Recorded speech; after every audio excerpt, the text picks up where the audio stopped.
किसान भाइयों नमस्कार। अभी हम खास करके बात करेंगे चना के फसल में लगने वाले फली छेदक कीड़ा का। जो चना है वो चना फसल खास करके हम देखें तो जिसे हम बंगाल ग्राम या चना के नाम से जानते हैं। यह एक बड़ा चना जिसे हम काबुली चना कहते हैं, और एक छोटा जो देसीला हम लोग का चना होता है वो होता है, और एक मीडियम साइज का भी आता है।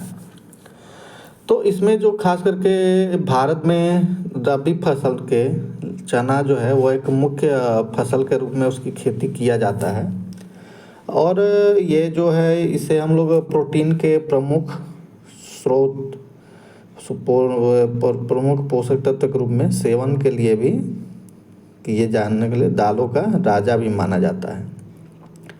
इसका उपयोग मानव उपयोग के साथ साथ पशु आहार अनाज के लिए भी किया जाता है। ताज़ी हरी जो पत्तियाँ इसकी होती है चना का, वो खास करके हम लोग साग के लिए भी प्रयोग करते हैं।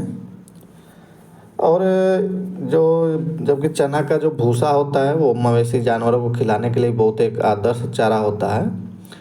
और इसकी खास कर देखा जाए तो यह विश्व के स्तर पर 45 से अधिक देशों में इसे उगाया भी जाता है। अब एक तरफ सबसे बड़ी इसकी जो समस्या है वो खास करके फली छेदक कीड़ा का। यह फली छेदक कीड़ा मुख्य रूप से हम देखें तो यह हमारी जब फलियां निकलती है तो उसमें जो दाने बनते हैं उसको ये सबसे ज़्यादा क्षति पहुंचाता है।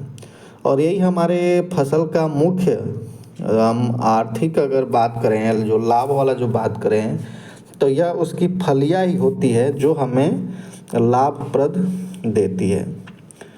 तो ऐसे में खास करके एक दो चीज़ जानने की ज़रूरी है कि इस कीड़े के बारे में भी हम देखें तो हम देखेंगे कि खास करके जो फली छेदक कीड़ा होता है यह चना का प्रमुख कीट हेलियो, इसका अगर वैज्ञानिक नाम की हम बात करें तो हेलिकोवर्पा आर्मीजेरा है, जो एक बहुभक्षी बहुवर्षीय और महानगरीय कीट है जो भारत में 47 परिवारों से संबंधित पौधों की 182 प्रजातियों को खाने के लिए जाना जाता है। हेलिकोवर्पा मेरा आर्मीजेरा की मेजबान जो श्रृंखला बहुत विस्तृत है, यह 250 से अधिक फसल प्रजातियों को खाता है। चने की फली छेदक का संक्रमण अंकुरण अवस्था से शुरू होता है और बाद में फसल के परिपक्व, जब हमारे फसल तैयार होने लगती है तो उस समय जो फलियां बनती है उस फलियों में इस कीड़ा का प्रकोप सबसे ज़्यादा क्षति पहुंचा। जैसा कि आप देखिए ये फली है और इस फली में छेद करके कैसे ये कीड़ा जो है हमारे चना के फसल को नुकसान कर रहा है। अगर इस कीड़े की देखिए तो ये कीड़ा भी खास करके हरा रंग का हो जाता है रत के कारण। तो अगर ध्यान से न देखें तो हमारी जो पत्तियां और फल होते हैं वो भी खास करके देखें तो हरा ही रंग के होते हैं। तो ऐसे में जो हमारी कीट है वह कीड़ा जो है खास करके हमारे फल में जैसे जैसे दाना बनता है उस समय सबसे अधिक नुकसान हमारे दानों को खा करके यह करता है। अगर दूसरी तरफ हम अगर इसके मादा कीट की बात किया जाए तो ये भी कीड़ा खास करके देखें तो इसके जीवन चक्र की बात किया जाए तो इसका जीवन चक्र जो है वो 4 चरणों में होता है। पहले अंडा, फिर larva, फिर ये प्यूपा और फिर ये एडल्ट होता है। अगर इसकी हम मादा कीट की बात करें तो एक मादा कीट जो होती है वह लगभग 400 से 500 तक अंडा देती है। और जो अंडा है वो एक सप्ताह में फुट में फर्टाइल हो जाता है। 1 घंटा में अंडा से फूट जाता है, larva तैयार होता है। और जो नवजात larva है वह हल्के रंग का होता है और युवा larva पत्तियों और टहनियों के कोमल भागों को खाना शुरू करता है।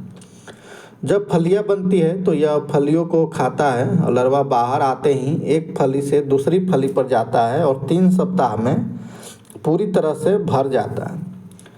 विकसित larva फली से बाहर आते और 2 सप्ताह तक मिट्टी में प्यूपा बनता है जो सर्दियों में लंबा होता है। यह पतंगा मोटा होता है जिसके गहरे पीले जैतून भूरे या भूरे रंग के पंख होते हैं जो बाहरी किनारे के पास एक गहरे रंग की मिट्टी से घिरे होते हैं और आगे के पंखों और पिछले पंखों के तटीय किनारे के पास एक काला धब्बा होता है जो गहरे रंग का होता है और शीर्ष पर गहरा किनारा होता है।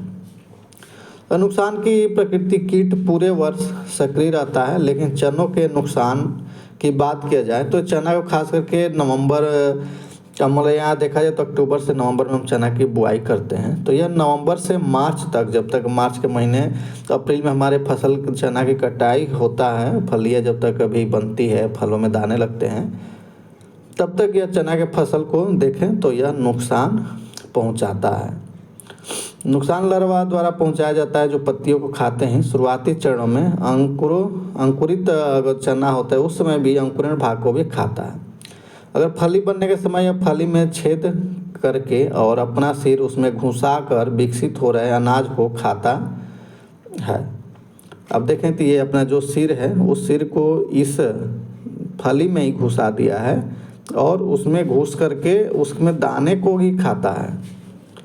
यह अनुमान घुसकर विकसित हो रहे अनाज को ही खाता है और यह अनुमान लगाया गया है कि एक जो कीड़ा है यह अपने जीवन काल में 30 से 40 फलियों को जरूर ये नष्ट कर देता है। मतलब 30 से 40 जो फली होगा उसके जो दाना होंगे उसको यह अपने जीवन काल में एक जो यह कीड़ा है यह खा करके नुकसान पहुंचाता है।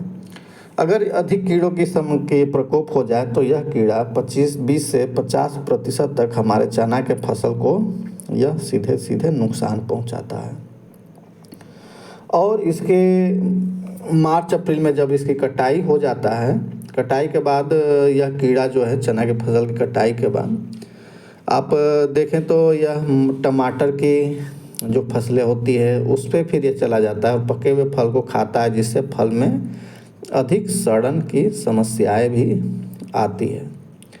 अगर इसकी बात करें तो यह चना, मटर, कपास, अरहर, मक्का के कच्चे भुट्टे, ज्वार, सूरजमुखी, भिंडी, टमाटर तथा तंबाकू आदि इसके प्रमुख पोषी पौधे हैं। यह जो कीट है लगभग पूरे वर्ष सक्रिय रहता है और इसकी कीट की लट चने की पत्तियों व कोमल टहनी को नुकसान पहुंचाता है। तो ये देखिए आप किस प्रकार से अगर फली छेदक कीड़ा के कुछ नियंत्रण की हम बात करें तो खास करके गर्मी के समय जब हमारा रबी फसल की कटाई हो जाती है, गेहूं या चना मसूर की, तो उस समय गहरी जुताई मतलब मिट्टी पलटने वाले हल से एक बार मिट्टी पलट देना चाहिए, जुताई गहरी करना चाहिए। सुंडियों अगर को पकड़कर, जैसे कीड़ों को कुछ पकड़ के आप नष्ट भी कर सकते हैं। और प्रदेशी कुछ संतुलित कीट जो फली छेदक कीट के अवरोधक जो प्रजाति है उसको भी आप प्रजातियों के बीज की बुआई करें। और खास करके ज्वार, मक्का आदि के साथ इंटरक्रॉपिंग मतलब एक फसल चना के साथ साथ दूसरी फसल भी हमें चना और जैसे ज्वार हो गया, मक्का हो गया के साथ में या किनारे पर गेंदा का फूल जो होता है वो भी लगाने से इस कीड़ा का नियंत्रण होता है। संतुलित व संतुलित मात्रा में खाद व पानी का उपयोग करना चाहिए। निरीक्षण के लिए खेतों में फेरोमोन जो ट्रैप होता है वह 5 से 6 प्रति एकड़ की दर से लगाना चाहिए। साथ ही कुछ कीट भक्षी जो कीड़ों को खाने वाले जो पक्षी होते हैं उसको बैठने के लिए अपने खेतों में टी आकार का लकड़ी कोई गाड़ना चाहिए जिससे कि पक्षी उस पर बैठे। और 20 से 25 अगर एक एकड़ में हम गाड़ देते हैं तो वह खेत में जो कीड़ा लगा है वो देखते हैं, जैसे अभी आप चना के खेत में बकुला या और भी कुछ पक्षी आपके मंडराते होंगे और कीड़ा को वो खाते होंगे। साथ ही अगर जैविक में देखें तो खास करके इसके लिए आप नीम का जो तेल होता है उसका भी प्रयोग कर सकते हैं। 2 से 5 ml प्रति लीटर पानी के हिसाब से नीम का तेल का छिड़काव करना चाहिए। और अगर रासायनिक विधि की हम बात करें, रासायनिक विधि से अगर कीट नियंत्रण का, तो खास करके 2 बार एक बार जब फूल आने की पहले की जो अवस्था होती है उस समय, और जो दूसरी बार है वो फलियां बनने लगे तब, खास करके 2 बार हमको कीटनाशक दवा का छिड़काव करना चाहिए। इसमें खास करके देखें तो एक है प्रोफेनोफॉस 40% प्लस साइपरमेथ्रिन 4% EC।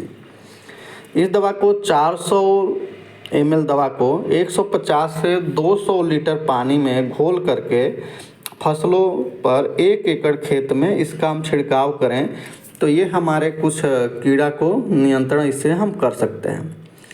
दूसरा एक रासायनिक दवा है इमेक्टाटिन बेंजोएट 5% SG। यह जो दवा है यह 100 ग्राम 150 से 200 लीटर पानी में घोल बना करके अपने खेतों में 1 एकड़ खेत में छिड़काव के लिए ये उपयुक्त होता है।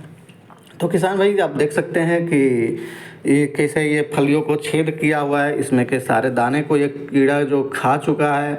और इस कीड़ा की हम बात करें तो कम से कम यह कीड़ा एक अपने जीवन काल में 30 से 40 फलियों का पूर्ण रूप से यह चना खा सकता है दाना को। तो इसलिए अपने उपज को बचाने के लिए इस कीड़ा को नियंत्रण करें। और ख़ास करके जब भी आप देखते हैं कि अगर चना के ग्रोथ जब होता है, पौधों की वृद्धि होती है, उस समय अधिक बारिश होने के कारण भी खेत में चना का कीड़ा का इस फली छेदक कीट का प्रकोप अधिक होता है, क्योंकि जो पौधों की नोनी होती है वो भी कम होती है। और साथ ही जब बारिश होता है तो ठंडा का मौसम होता है, फिर 1 दिन 2 दिन बाद फिर से गर्मी होने लगती है। तो ये मौसम में उतराव चढ़ाव भी जो होता है, जो कि इस सुंडी जो कीड़ा है इसके प्रकोप को बहुत ज़्यादा से ज़्यादा प्रभावित करता है और इसका वृद्धि और हमारे फसलों को ये नुकसान अधिक करता है। अगर आपको जानकारी अच्छी लगे तो कृपया मेरे चैनल को सब्सक्राइब और इस वीडियो को लाइक और शेयर अवश्य करें। कृपया अपना आप कमेंट भी दें, आपको वीडियो कैसा लगा है। धन्यवाद।